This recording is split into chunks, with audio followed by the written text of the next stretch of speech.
قبل ما تكمل الفيديو اضغط متابعة عشان تحمي نفسك وعائلتك من أدوات بنستخدمها يوميا بنية النظافة، وهي أكبر مخزن للجراثيم في البيت.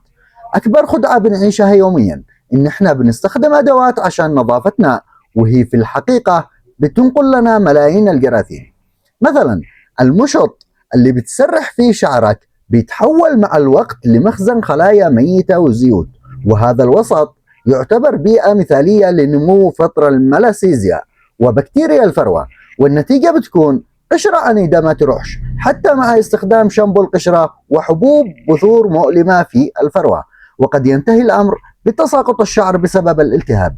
أما ليفة الاستحمام فهي الكارثة الأكبر.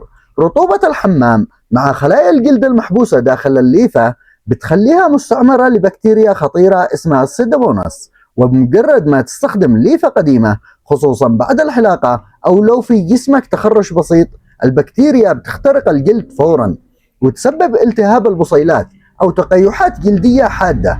فعشان تحمي نفسك اغسل مشطك بماء دافئ وشامبو مرة واحدة أسبوعيا، وغير ليفتك الطبيعية كحد أقصى من شهر إلى 3 أشهر. أهم المراجع العلمية اللي تحدثت بهذا الموضوع برفقها لكم في أول تعليق. ودمتم سالمين، تابعني المزيد عشان صحة حديد.